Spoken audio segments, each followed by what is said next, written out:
Coffee with Ulrik. Today I have a special guest, Bontle Monnya from our litigation department. Welcome to Coffee with Ulrik. Thank you.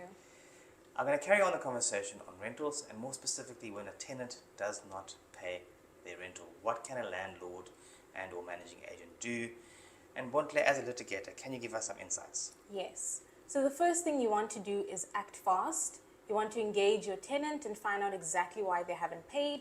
Perhaps there's a reasonable excuse why. And if you find no joy from that, then you want to serve them with a breach notice in terms of the prescribed period in your lease agreement. And the standard amount of days would be 7 days for the tenant to rectify their breach.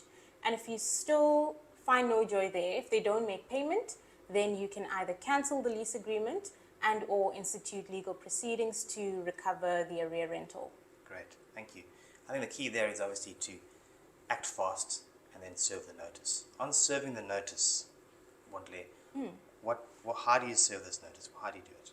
Okay, so you would serve the notice via email or by hand deliver it.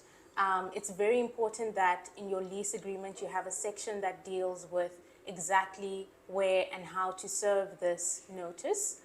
So make sure that you include that clause in your lease agreement that deals with that. Yeah, so a lease agreement must have a notice clause, and we recommend that you put an email address or an address in there. If you don't have an email address, you might have to only hand deliver it or post it by registered mail. So make sure that you have an email address in that notice. Or you could have the sheriff serve it as well. Yeah. We know that some, landlords are perhaps abroad and there isn't a managing agent in place. You can ask the sheriff to serve it, and that actually might prompt the tenant to pay. Yeah, absolutely. So, final question, who drafts the notice? Is it the landlord, is it the managing agent, or is it the lawyer? So either of those parties can draft the notice, but we highly recommend that an attorney does it, simply because we deal with such matters on a daily basis, and so we know exactly what needs to go into such a notice. Thank you.